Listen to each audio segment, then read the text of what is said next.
မောင်ဆုံးအနေနဲ့ဒနာဂုံပေါ့နော်ဆိုလဲတဲ့ဘောကကြွယ်ဝချမ်းသာမှုနဲ့ပတ်သက်တဲ့ဂုံမှာကိုဘလောက်ပဲချမ်းသာရလို့ထင်ပါစေ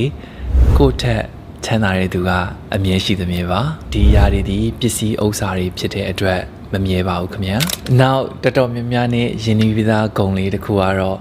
အလှဂုံပါခင်ဗျာသူလည်းထိုနည်းတူစွာပါပဲကိုဘလောက်ပဲချောတယ်ထင်လှတယ်ထင်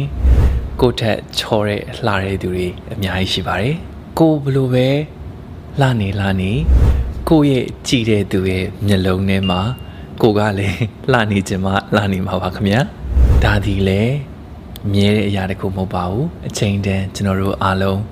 အိုကြနာကြမှာပါပဲခင်ဗျာဂုံတော်များများဒီအကြောင်းမျိုးကြောင့်ငါဆွဲတက်ပြီးငါပိုင်နေလို့လှုပ်ထားလို့ရတဲ့အရာတွေမဟုတ်ပါဘူးခင်ဗျာထိုနည်းတူစွာပဲဖြစ်တည်မှုတွေမတူကြတဲ့ရက်တည်မှုတွေမတူကြတဲ့လူဘဝကြီးမှာဂုံတိုင်းကလည်းလူတိုင်းမှာရှိဖို့ခက်ခဲတတ်ပါတယ်ဒါပေမဲ့ဒီဂုံနေကြားထဲမှာကျွန်တော်တို့လူသားတိုင်းပိုင်ဆိုင်နိုင်တဲ့အဖိုးမဖြတ်နိုင်တဲ့ဂုံလေးတစ်ခုရှိပါတယ်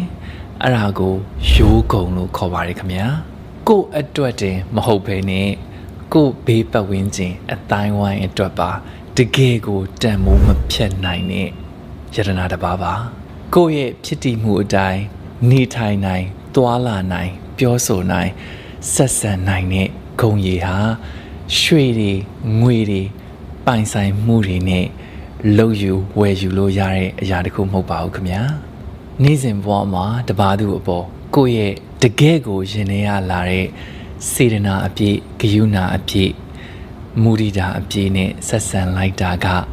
ရိုးကုံစစ်ပါစနပြောတဲ့အလှကုံနေဒနာကုံနေနဲ့ရှင်မယ်ဆိုရင်ကျင်းသေးတာကသူတို့ရဲ့ဘဝတစ်လျှောက်မှာကိုထက်လှတဲ့သူတွေကိုထက်ချမ်းသာတဲ့သူတွေနဲ့တွေ့မှာပါဒါမှမဟုတ်ရင်ကိုထက်လှလာတဲ့ကိုထက်ချမ်းသာတဲ့သူတွေလည်းဖြစ်သွားနိုင်ကြပါတယ်ဒါပေမဲ့လို့ဆွမ်းနာတော်ကပြောတဲ့တကယ်ရှင်ထဲကလာတဲ့ရိုးကုံစစ်နဲ့ဆက်ဆံလိုက်တဲ့သူတယောက်ကကိုဘယ်တော့မှမမိပါဘူးထိုနည်းတူစွာပဲကိုလူတယောက်ကသူ့ရဲ့ရိုးကုံစစ်နဲ့ပြောဆိုဆက်ဆံရင်းနှီးလိုက်ရတယ်ဆိုရင်လေအဲ့ဒီခဏတာလေးဆိုရင်တောင်ဘယ်တော့မှကျွန်တော်တို့ရင်ထဲကမမေ့နိုင်ပါဘူးခင်ဗျာ